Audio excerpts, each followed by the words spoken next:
এই ধরনের শিশু নির্যাতন বা নারী নির্যাতন বর্তমান সরকার কোনোভাবেই মেনে নিবে না। ওর মার কাছে নাকি গোস খাইতেছে, ওর মা গোস রান্না করছে, অথচ ওর মা ওরে খাওয়াইতে পারবে যে স্যার আমার মাফ করে দেন, তারপরেও স্যারে মানে গ্রাহ্য করে নেয়, ওরে দূরসই করে এই করে দিছে। কিন্তু ওর মা গেছে বুঝি 3টা বাজে, কিন্তু ওর মা যায় ওর আর পাই নাই। ওর মা বলছে যে তাহলে আমার মেয়ে কই, আমি যে সাইন দেওয়ার মেয়ে তো খোঁজার দায়িত্ব আমাকেও না, আপনারা খুঁজে নেন। সম্মানিত দর্শক মণ্ডলী, মানিকগঞ্জের সিংগাইর উপজেলার 8ম শ্রেণী পড়ুয়া 14 বছর বয়সী স্কুল ছাত্রী মারিয়া মাহি নিয়ে এই মুহূর্তে চাঞ্চল্যকর কিছু তথ্য প্রকাশ পেয়েছে। প্রিয় দর্শক, যে ভিডিওতে আপনাদেরকে দেখাবো কিভাবে মাহিয়া মারি নিখোঁজ হয়েছে, এমনকি কিভাবে তাকে দুনিয়া থেকে বিদায় করে দিয়েছে, বিস্তারিত তথ্য দেখলে আপনি রীতিমতো অবাক হতে বাধ্য হবেন। প্রিয় দর্শক, খুবই গুরুত্বপূর্ণ একটি ভিডিও উপস্থিত হয়েছে, তাই এই গুরুত্বপূর্ণ ভিডিওটি স্কিপ না করে সম্পূর্ণ ভিডিওটি ধৈর্য সহকারে দেখবেন। চ্যানেলে নতুন হলে অবশ্যই চ্যানেলটিকে সাবস্ক্রাইব করে পাশে থাকা বেল বাটনটি অন করে দিবেন। চলুন প্রিয় দর্শক, ভিডিওর মূল পর্বে চলে যায়। সিসিটিভি ক্যামেরা, হ্যাঁ, একটি সিসিটিভি ক্যামেরায় ধরা পড়া কয়েক সেকেন্ডের একটি দৃশ্যই যেন বদলে দিল একটি কিশোরীর পুরো জীবন। ঘটনার শুরু মূলত বিদ্যালয়ের সিসিটিভি ফুটেজকে ঘিরে। অভিযোগ রয়েছে 8ম শ্রেণীর ছাত্রী মারিয়া এবং 10ম শ্রেণীর ছাত্র আলিফের একটি মুহূর্ত বিদ্যালয়ের ক্যামেরায় ধরা পড়ে। এরপর বিষয়টি স্কুল কর্তৃপক্ষের নজরে আসে। বিদ্যালয়ের সকল নিয়ম শৃঙ্খলার বিষয়টি বিবেচনা করে 2 শিক্ষার্থীর অভিভাবকদের ডেকে পাঠানো হয়। পরে উভয় শিক্ষার্থীকে টিসি দেওয়ার সিদ্ধান্ত নেওয়া হয়। কিন্তু আমরা হয়তো অনেক সময় ভুলে যাই, একটি প্রাপ্তবয়স্ক মানুষের কাছে যে সিদ্ধান্ত স্বাভাবিক মনে হতে পারে, সেটি একটি 14 বছরের কিশোর কিশোরীর কাছে পৃথিবী ভেঙে পড়ার মতো অনুভূতি তৈরি করতে পারে। স্বজনদের ভাষ্য অনুযায়ী মারিয়ার মা বিদ্যালয়ে এসে বারবার অনুরোধ করছিলেন মেয়েটির পড়াশোনার সুযোগ যেন কেড়ে না নেওয়া হয়, ছাত্রত্ব যেন বেঁচে যায়। একজন মায়ের সে আকুতি হয়তো সেদিন কেউ শুনেছিল, কিন্তু বাস্তবতা বদলায়নি। আর ঠিক সেই দিনই 15ই জুন স্কুল ছুটির পর মারিয়া বাড়ি ফেরেনি। তারপর শুরু হয় এক দীর্ঘ অপেক্ষা। পরিবারের মানুষজন আত্মীয় স্বজনের বাড়িতে খোঁজ করেছেন, পরিচিত অপরিচিত সবার কাছে জানতে চেয়েছেন। প্রতিটি দিন কেটেছে অনিশ্চয়তার মধ্যে, প্রতিটি রাত কেটেছে আতঙ্কে। একদিকে লোকলজ্জার ভয়, অন্যদিকে স্কুল থেকে বহিষ্কৃত হওয়ার মানসিক চাপ। এসব বিষয় একটি কিশোরীর মনে কতটা গভীর প্রভাব ফেলেছিল তা হয়তো এখন আর জানার সুযোগ নেই। কিন্তু এই অবস্থায় সে কোথায় গেল, কার কাছে গেল, কারা তার সংস্পর্শে এলো, এসব প্রশ্নের উত্তর তখনও অজানা। নিখোঁজের 6 দিন পর সেই অপেক্ষার অবসান ঘটে এক ভয়াবহ সত্যের মধ্য দিয়ে। জামরিত্তা ইউনিয়নের একটি কবরস্থান সংলগ্ন বাঁশঝাড় থেকে উদ্ধার করা হয় মারিয়ার খণ্ডিত মরদেহ। উদ্ধার করা হয় তার স্কুল ব্যাগও। খবরটি ছড়িয়ে পড়তেই শোক আর ক্ষোভে স্তব্ধ হয়ে যায় পুরো এলাকা। তবে এই মুহূর্তে সবচেয়ে গুরুত্বপূর্ণ বিষয় হলো সত্যকে সত্যের মতো জানতে দেওয়া।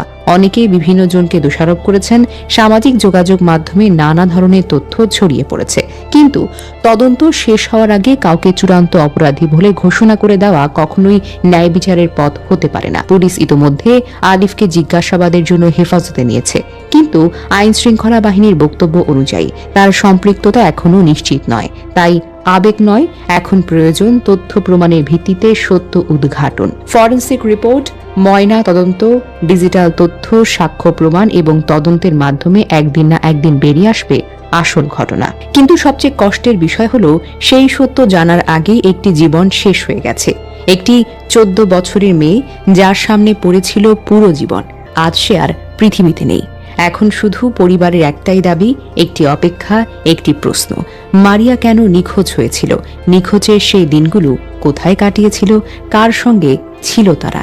এবং শেষ পর্যন্ত তার সঙ্গে আসলে কি ঘটেছিল? এই প্রশ্নগুলোর উত্তর পাওয়ার অধিকার তার পরিবারের আছে, আর সেই উত্তর খুঁজে বের করার দায়িত্ব এখন তদন্তকারীদের।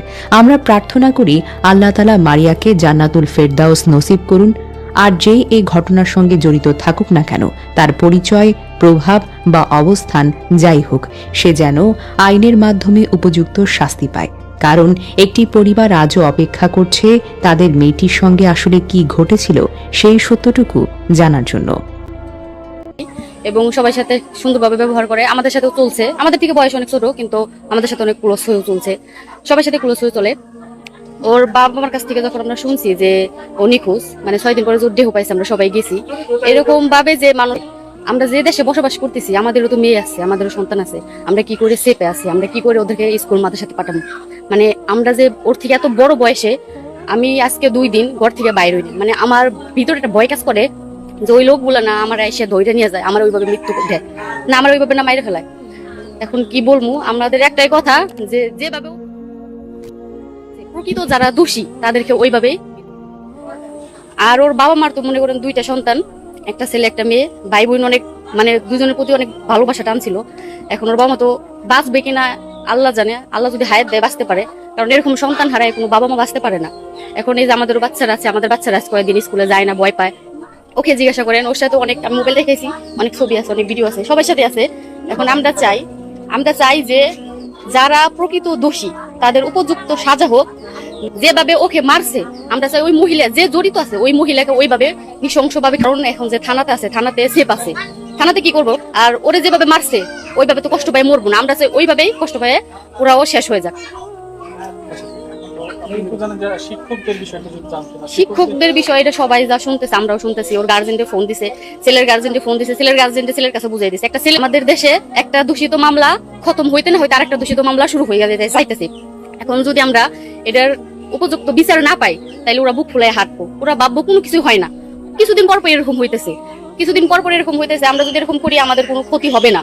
বা এখন যদি ওদেরকে ছাড়াই আনে জেল থেকে, ওরা ভাববে আমাদের টাকা পয়সা খরচ করে ছাড়াই আনতে পারবো। এখন আমরা চাই, আর স্যারের ভুল এখানে হয়েছে যে একটা ছেলেকে কিভাবে গার্জেনের কাছে বুঝাই দিলেন, মেয়েকে কিভাবে গার্জেনের কাছে বুঝাই দিলেন না। একটা মেয়ে হইতেছে, মেয়েকে রাখার দরকার নিরাপদে, ছেলেকে বুঝাই দিলেন, ছেলেকে যদি বুঝাই না দিত, একা সাইডে দিত, সেই যে এখানে দোষী তার বিচার হোক, বিচার চাই, এতটুকু।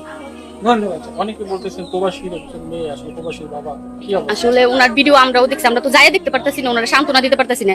এখানে ওনার স্ত্রী আছে, মা আছে, আমরা এখানে এসে সান্ত্বনা দিতেছি, পাড়া প্রতিবেশী আছে, আত্মীয় স্বজন আছে, ওইখানে তো উনি একলা, ওইখানে ওনাকে কেউ সান্ত্বনা দেওয়ার নাই। 2-1 যদিও আসে 1 দিন 2 দিন, তাদেরও তো কাজ আছে, তারা অন্য জায়গায় চাকরি করে। প্রিয় দর্শক, আশা করি সম্পূর্ণ ভিডিওটি দেখলেন। ভিডিও থেকে অবশ্যই বুঝতে পেরেছেন সিংগাইর উপজেলার যে অনাকাঙ্ক্ষিত ঘটনা, যেখানে 14 বছর পড়ুয়া একজন স্কুল ছাত্রী, যার নাম মারিয়া মাহি, সে আদরের একমাত্র মেয়ে ছিলেন, বাবা প্রবাসী। সেখান থেকে দুঃখ প্রকাশ করেছেন যে তার সমস্ত সম্পত্তি যদি মানুষ লিখে নিয়ে যেত, এতটুকু কষ্ট পেত না যতটুকু কষ্ট পেয়েছে একমাত্র সন্তান মারিয়া মাহিকে হারিয়ে। প্রিয় দর্শক, আপনারা দেখেছেন সে চাঞ্চল্যের ঘটনা ইতিমধ্যে বিভিন্ন রূপরেখা ধারণ করেছে, যেখানে 6 দিন পর্যন্ত নিখোঁজের পরবর্তীতে যেভাবে পাওয়া গিয়েছে, বিষয়টি খুবই দুঃখজনক, হৃদয় বিদারক একটি ঘটনা, যা দেশের মানুষকে কাঁদিয়েছে। প্রিয় দর্শক, আপনারা দেখেছেন এই ভিডিওতে মূল যে পর্ব ছিল সে মাহির বিচার সম্পর্কে, যে বিচার এখনও পর্যন্ত মামলা হয়নি। অবশ্যই মামলা করে তাদেরকে রিমান্ড নিয়ে তাদেরকে দ্রুত গ্রেপ্তার করে উপযুক্ত বিচার করবে, এমনকি তাদের থেকে স্বীকারোক্তি নেবে। প্রিয় দর্শক, আজ দেশে বিচার না থাকার কারণেই এভাবে মানুষ বেপরোয়া হয়ে পড়েছে। বিস্তারিত তথ্য অবশ্যই আপনারা দেখেছেন ভিডিওতে। এই ভিডিও সম্পর্কে আপনার স্থান থেকে আপনার মূল্যবান মতামতগুলো কমেন্টে জানিয়ে দেবেন। এমনকি এই ভিডিও সম্পর্কে অবশ্যই ভিডিওটি শেয়ার করে সকলের মাঝে ছড়িয়ে দিবেন। প্রিয় দর্শক, আজকের মতো এখানে শেষ করছি। ভালো থাকুন, সুস্থ থাকুন, আবারও দেখা হচ্ছে পরবর্তী ভিডিওতে।